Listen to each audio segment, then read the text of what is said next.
हरिओम हरिशरणम। जय जय काली, जय जय तारा, जय जय वामा। आज नवरात्रि के पंचम दिवस भगवती स्कंदमाता स्वरूपा माँ करुणामयी जगज्जननी स्वयं गौरी स्वरूपा है। माँ को स्कंद कुमार कार्तिक के माता होने के कारण माँ को स्कंद माता नाम दिया गया। भगवान स्कंद भगवान कार्तिक ने बाल रूप में इनके गोद में विराजित थे, इसलिए माँ को स्कंद माता स्वरूपा कहा गया। माँ स्कंद माता को आज के दिन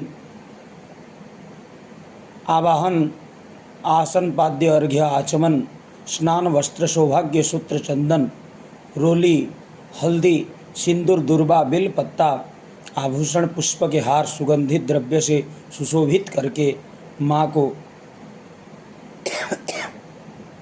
खीर, पूरी, पुष्प, फल, पेठा, मेवा वगैरह भोग अर्पण करते हुए माँ की अर्चन करना चाहिए।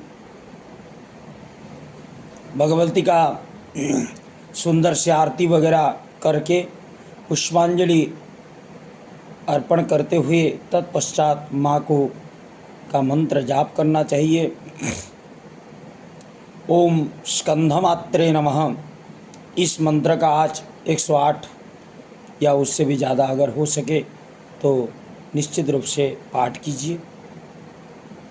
और भगवती का गायत्री मंत्र भी अगर कोई जाप करना चाहता है तो भी कर सकता है।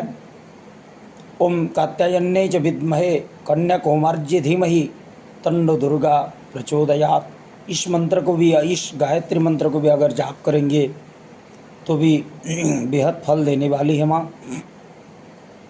स्कंद माता का वाहन सिंह ही है और भगवती सफ़ेद रंग के वस्त्र धारण करते हुए अपने गोद में अपने संतान को ग्रहण करती हुई करुणामयी और कोमल हृदय का वर्णन दिखलाता है। सिंहासनगतां नित्यं पद्माश्रितकरद्वयां शुभदास्तु सदा देवी स्कंधमाता यशस्विनीं। देवी स्कंधमात्रे नमः। आज के दिन भगवती को कहा जाता है शास्त्रों में, देवी भागवत से देवी पुराण तक इसका वर्णन यह भी आता है कि माँ को जिस माँ बेटी के संतान के संबंधित विलंब हो रही है, संतान नहीं हो पा रहा है, या कुंडली में किसी प्रकार के पंचम भाव में राहु और बृहस्पति या केतु के कारण कुछ दोष वगैरह भी है, और जिस कारण को वंध्या दोष हो रही है, बहुत सारे ट्रीटमेंट वगैरह करने के बाद भी संतान नहीं हो रही है, तो अगर नैष्टिकता और विश्वास और श्रद्धा के साथ अगर स्कंद माता की पूजन किया जाए तो निश्चित रूप से संतान की प्राप्ति होती है। आज के दिन शाम के समय में जो आक की जो पेड़ होती है या आम का पेड़ को अगर नवरात्रि के पंचम दिवस में शाम के समय में जाकर उसी पेड़ के नीचे में थोड़ा बहुत पूजन वगैरह करके अगर कोई नारी उस पेड़ का अगर मदांग, जो जमीन में मदांग होती है, उस मदांग को अगर लाकर एक लाल कपड़े में उसको लपेट ले और उसके काले धागे में उसको अगर कमर में बांधे तो उसका काकवंध्या दोष निवारण होते हैं।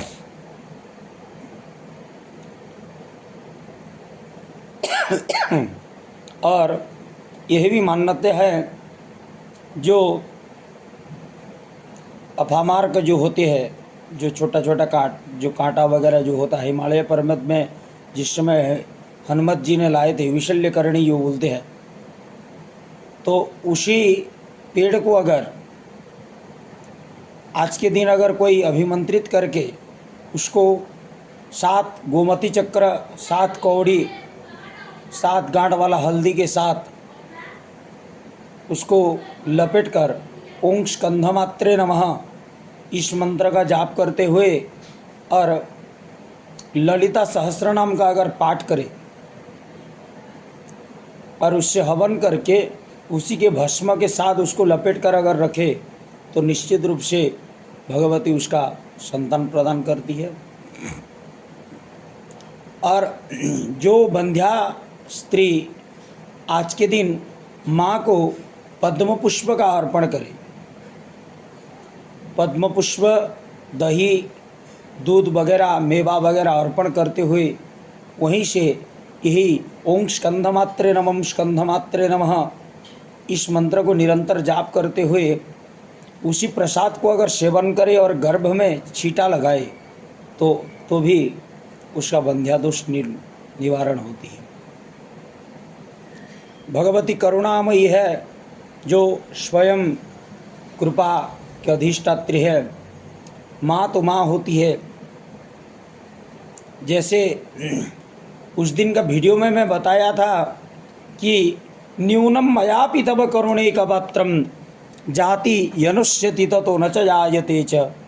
हे माँ, जगतगुरु आदि शंकराचार्य ने कह रहे हैं, हे भगवती, हे करुणामयी, संसार में हर रोज़ आपको लाखों करोड़ों भक्त पूजन करने के बावजूद मैं एक मूर्ख हूँ, मेरा कोई ज्ञान नहीं है।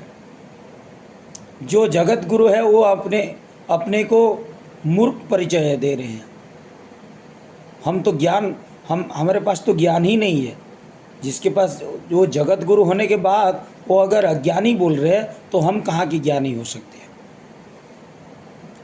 तो जगत गुरु बोल रहे हैं, न्यूनम मयापि तब करुणैक पात्र, मेरे को बस छोटे से छोटे करुणा का पात्र चाहिए। करुणैक पात्रम जाति जनुष्यति तो न च जायते च। जैसे 1 साल का बच्चा अपने माँ को स्तन्यपान करने के लिए नहीं बुलाता, माँ खुद आकर उसको दूध पिलाती है, उसी प्रकार मैं करुणा का पात्र होना चाहता हूँ। तो इसका तात्पर्य यही है कि स्कंधमाता भगवती, इनके सामने इस प्रकार करुणा भाव दिखाना चाहिए। हे माँ, मैं आपकी संतान हूँ, मैं आपकी ही संतान हूँ। कोई नारी भगवती को इस प्रकार प्रार्थना करे, हे भगवती, आप अपने संतान को धारण करते हुए कितना करुणा अवतार दिख रहे हैं, मेरे गोद में भी एक संतान दीजिए। आपकी कृपा चाहिए, आपकी करुणा चाहिए। स्कंद माता का उपासना इस प्रकार करना चाहिए। या देवी सर्वभूतेषु माँ स्कंध माता रूपेण संस्थिता, नमस्तस्ये नमस्तस्ये नमस्तस्ये नमो नमः। बाल रूप स्कंद भगवान की उपासना स्वयं हो जाती है। माँ स्कंद माता की उपासना करने से माँ और पुत्र दोनों की पूजन होती है। वहाँ वंदे वंचित कामर्थे चंद्रार्धम कृतशेखराम सिंहारूढ़ चतुर्भुजां स्कंधमाता यशस्विनीं धवलवर्ण विशुद्धं चक्रस्थिता पंचमं दुर्गां त्रिनेत्रां अभयं पदमयुग्मं करादक्षिणः पुरुपुत्रधरां भजेम। पट्टम्बरपरिधाना कुट्टहज्ञशायनालङ्कारभूषितां मञ्जिरहारकेयूरकिङ्गिणीरत्नकुण्डलधारिणीं। माँ का इस प्रकार इस स्तोत्र को पाठ करना चाहिए। और भगवती स्कंध माता का कवच भी दिया गया है, अगर हो सके तो कवच का भी पाठ कीजिए। और निश्चित रूप से माँ का ओम स्कंधमात्रे नमः का जाप कीजिए। और मैं तो पहले से ही बताया था कि चामुंडा मंत्र का निरंतर जाप करना है।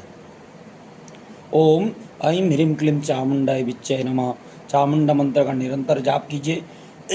कर्म व्यस्तता के कारण आज हमारे वीडियो विलम्ब में आप लोगों के पास पहुंच रही है। कुछ सेहत और कर्म व्यस्तता, नवरात्रि चल रही है, हम लोग का भी बहुत सारा काम होता है, तो व्यस्तता के कारण आज वीडियो विलम्ब में पोस्ट हो रही है। हरिओम, जय माता दी।